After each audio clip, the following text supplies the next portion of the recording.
I want to thank everyone who's participating. As always, these are very enlightening panels, and it's a real pleasure to be participating. Today, I'm going to talk about why the US empire is so desperate to prevent the creation of a multipolar world and why multipolarity is necessary for socialism. And I say this for a few reasons. One, there have been some socialist critiques of the idea of multipolarity, and I think they've been made in good faith, and I want to respond to them.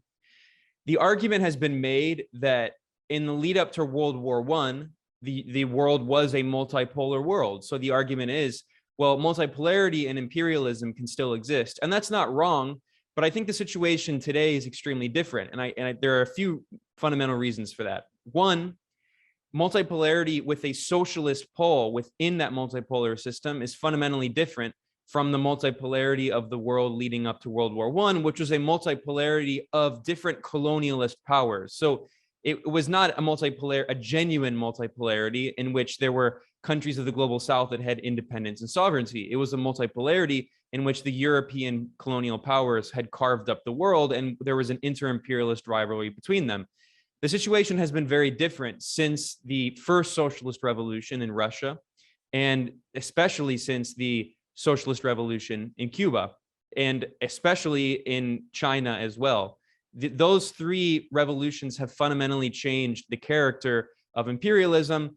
The Cuban revolution in Latin America, bringing in a new wave of socialism across Latin America. The Chinese revolution being, after the Russian Revolution, the first great socialist Marxist revolution, and in a formerly colonized country that is also the largest country on the planet. So I'm going to talk about the fundamental distinctions between those.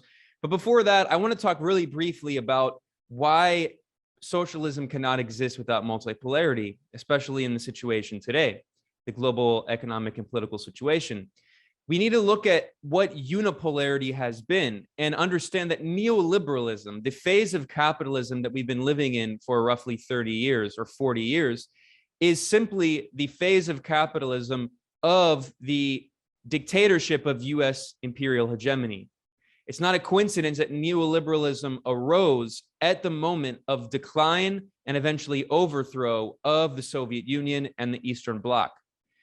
Neoliberalism arose in the 1980s with the decline and crisis within the Soviet Union and the eventual overthrow.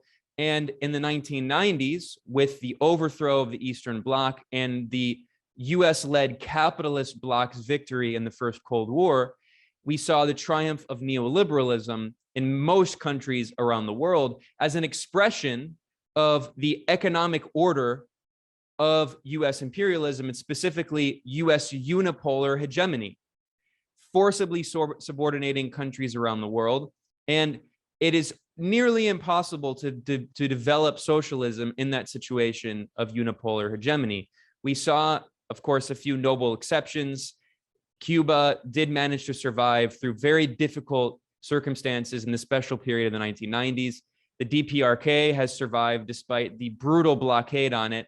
And then, of course, China, the People's Republic of China, was able to survive despite the coup attempt at Tiananmen, the color revolution attempt, and despite many other attacks. So they did manage to survive, but surviving is one thing. Being able to thrive and develop the productive forces and develop your society and advance the cause of socialism is something completely different. And the situation has fundamentally changed since then. But in the 1990s, with Francis Fukuyama and these sophists claiming the so-called end of history, and bourgeois liberal democracy with a neoliberal economic model being the supposed end of history, that represented the peak of US unipolar hegemony. And in those conditions, it's extremely difficult, if not impossible, to develop socialism. So we also need to look at the rise of socialism as being facilitated by a multipolar system. And if we go back to the first Cold War, we have to understand that the Soviet Union and the People's Republic of China were absolutely indispensable in supporting national liberation movements around the global south.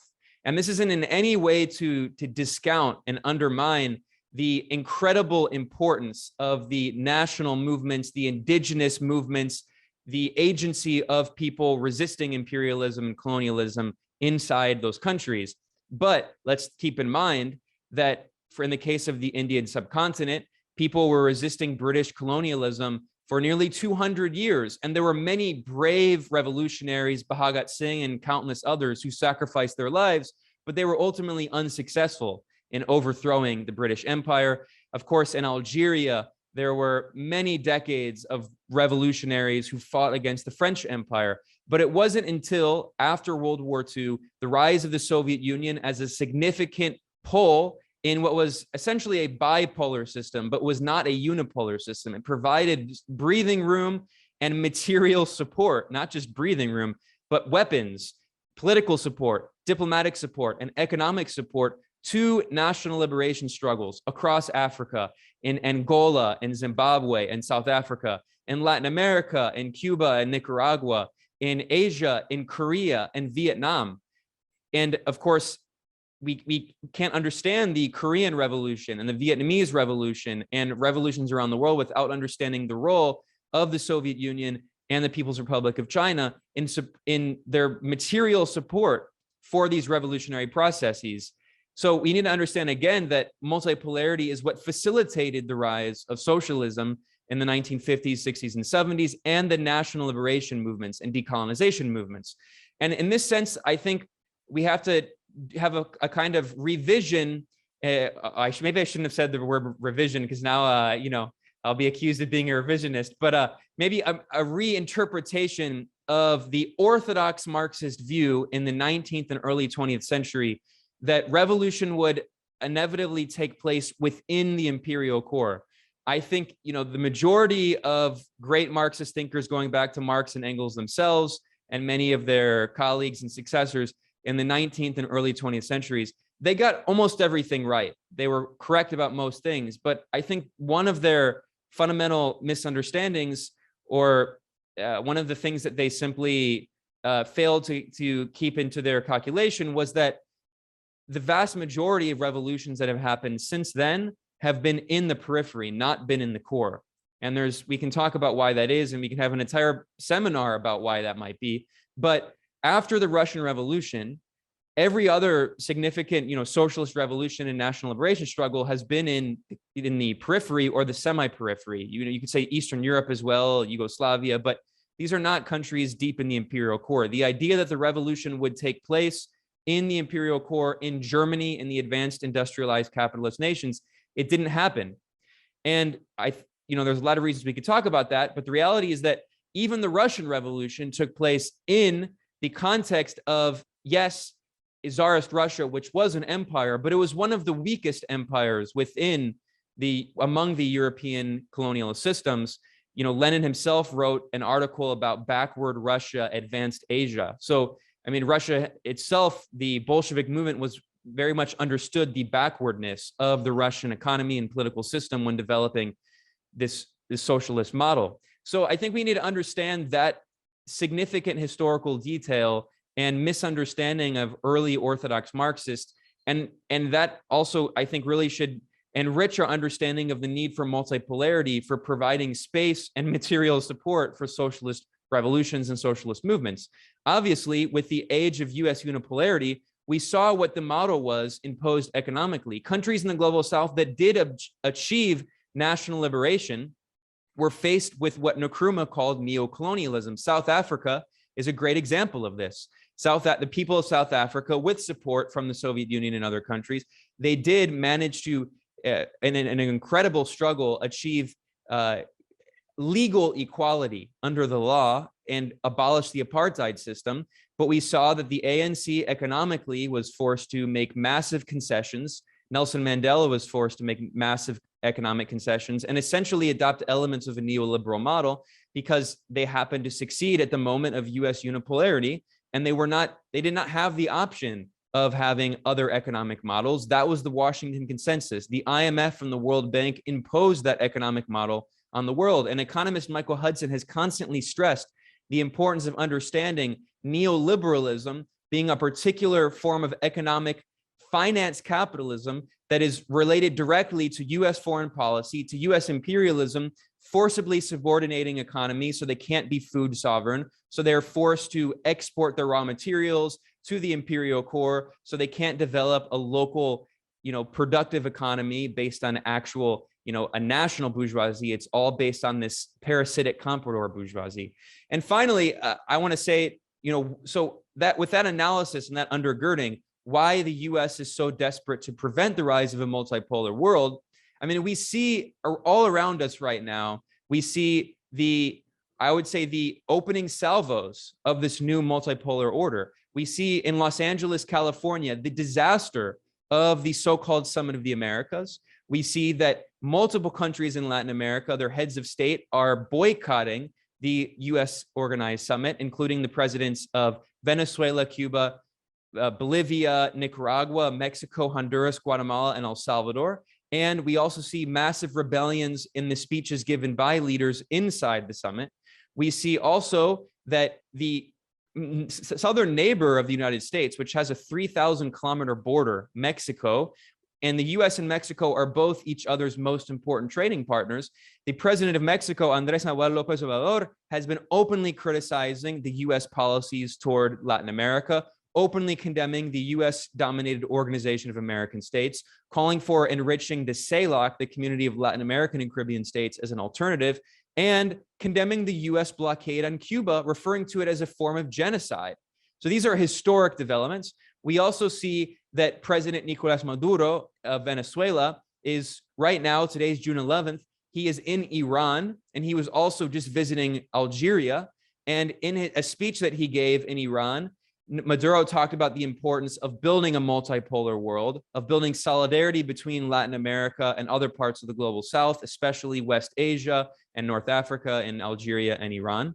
We also see that Iran has proposed a new currency for trade among the Shanghai Cooperation Organization. And I should stress that 40% of the world's population are represented by governments that are states that are members of the Shanghai Cooperation Organization, which represents roughly 1/3 of global GDP. I'm talking about China, Russia, India, Pakistan, Iran just became a member in 2021, and the Central Asian republics. And also Lula da Silva. I'm almost done.